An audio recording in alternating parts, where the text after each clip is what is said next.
Assalamualaikum teman-teman. Selamat datang di Education Technology Expo kelompok 3 Bahasa Indonesia. Di sini kami akan mengenalkan teknologi media Lumi yang diintegrasikan ke dalam pembelajaran bahasa Indonesia menggunakan model flip learning. Baik, untuk pengertian Lumi sendiri adalah platform edukasi digital yang menyediakan konten pembelajaran interaktif dan inovatif yang mudah diakses oleh guru maupun siswa. Selain itu, banyak kelebihan dari Lumi sendiri. Di antaranya, yang pertama, mudah digunakan bahkan untuk anak-anak. Yang kedua, banyak pilihan konten interaktif. Yang ketiga, fleksibel dalam mengatur dan mengedit konten. Yang keempat, dapat diakses secara offline. Dan yang terakhir adalah penggunaannya pun gratis. Baik, di sini saya akan menjelaskan mengenai bagaimana cara membuat video interaktif Lumi dan cara menggunakannya. Yang pertama, kita kunjungi dahulu website Lumi. Nah, di sini kita klik. Kemudian teman-teman bisa scroll ke bagian bawah, klik bagian Create New Content.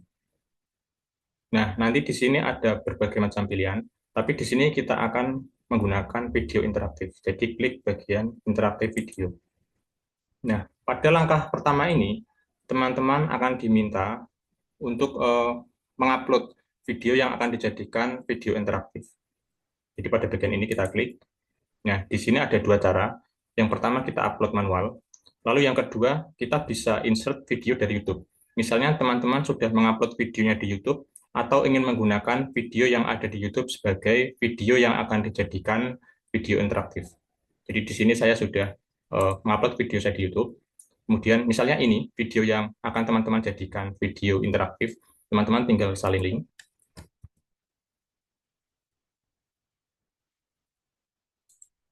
Kemudian di-insert.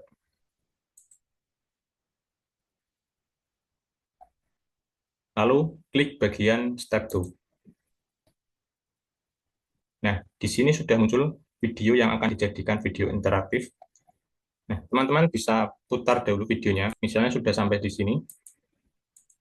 Misalnya pada akhir sesi pengertian tadi, teman-teman ingin menyertakan interaksi supaya memperkuat pemahaman siswa. Di sini teman-teman pastikan dahulu penandanya ini sudah ada di pada titik di mana teman-teman ingin menyertakan interaksi. Kemudian kita klik bagian Add Interaction ini. Di sini ada berbagai macam pilihan interaksi.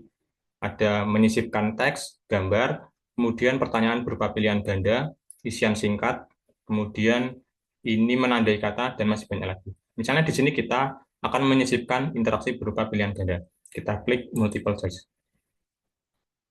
Nah, tampilannya akan seperti ini. Kemudian saya klik pause video. Supaya apa? Supaya nanti ketika pertanyaannya muncul, nanti videonya berhenti. Lalu kita klik misalnya soal 1. Nah, di question ini teman-teman bisa memasukkan pertanyaannya. Misalnya pertanyaannya adalah apa yang dimaksud dengan deskripsi. Nah, kemudian di bawahnya teman-teman bisa memasukkan pilihan jawabannya. Misalnya jawaban yang pertama, teks yang menjelaskan mengenai suatu peristiwa.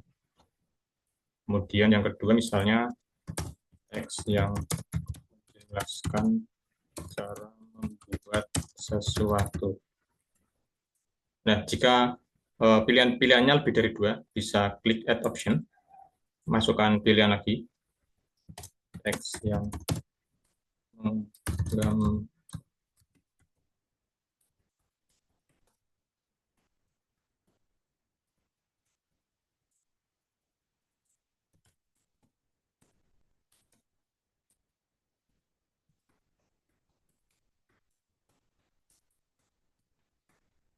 Nah, di sini kita ada punya 4 pilihan jawaban. Karena jawaban yang benar adalah yang ketiga, kita centang bagian kotak yang di pilihan ketiga. Kemudian selanjutnya kita tentukan feedback untuk jawaban siswa. Di sini jika teman-teman ingin supaya satu soal itu jika menjawab benar adalah skornya 1, nah di sini teman-teman bisa add range, masukkan 1. Nah, di sini sudah ada 2 kolom. Yang kolom atas ini adalah kolom feedback untuk jawaban yang salah. Kemudian yang bawah ini adalah kolom untuk jawaban yang benar. Misalnya untuk jawaban yang salah kita kasih feedback.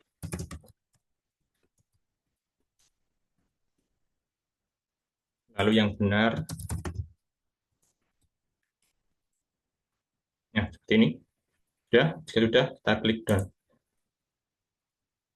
Nah, nanti setelah kita selesai membuat pertanyaan, akan muncul penanda seperti ini. Jadi nanti ketika siswa memutar videonya, nanti siswa akan diminta untuk mengeklik pertanyaan ini. Lalu misalnya kita lanjut dulu videonya. Nah, anggap saja kita sudah menyisipkan seluruh pertanyaan yang akan kita sisipkan hingga akhir video. Kemudian kita akan membagikannya kepada siswa. Jika sudah selesai, kita save dulu proyek ini.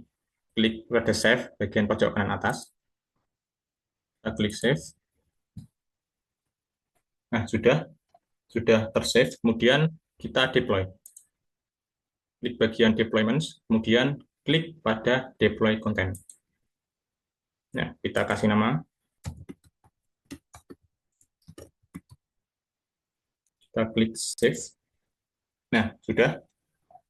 Nah, di sini ada bagian link yang teman-teman bisa bagikan kepada siswa untuk dikerjakan nantinya. Jadi link yang akan disalin untuk siswa adalah yang bagian ini.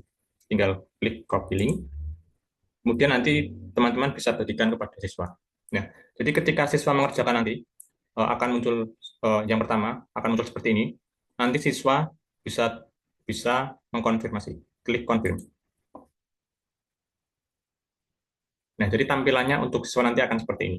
Jadi langsung pada videonya, dan siswa bisa memutar videonya. Untuk penggunaan Lumi, terdapat tujuan pembelajaran. Tujuan pembelajaran ini peserta didik diharapkan mampu menelaah struktur teks deskripsi dengan benar. Ya, jadi pada video Lumi kali ini kami akan membahas mengenai struktur teks deskripsi. Pada video Lumi kali ini, guru itu dapat menyisipkan pertanyaan-pertanyaan yang akan diberikan kepada siswa. Contohnya pada pengertian teks deskripsi. Nah, guru itu bisa menyisipkan pertanyaan yang akan diberikan siswa, bisa pilihan ganda ataupun esai. Contohnya dalam video. Nah, pada video Lumi kali ini, guru akan memberikan pertanyaan apa yang dimaksud dengan teks deskripsi. Nah, siswa bisa langsung menjawab pertanyaannya secara langsung. Semisal, teks deskripsi itu berisi menjelaskan sesuatu yang detail untuk menciptakan gambaran yang jelas. Bisa langsung diklik, kemudian dicek. Nah, apabila berwarna hijau, itu berarti jawabannya benar. Apabila salah, nanti siswa bisa mengulanginya kembali. Kemudian, di Lumi beda di setiap materinya. Dan pada bagian selanjutnya, setelah semua 5 soal dikerjakan, di bagian akhir terdapat latihan soal.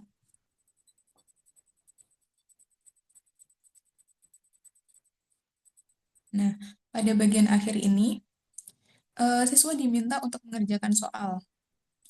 Siswa dapat men-scan barcode yang sudah tersedia, kemudian mengerjakan perintah yang sudah disediakan.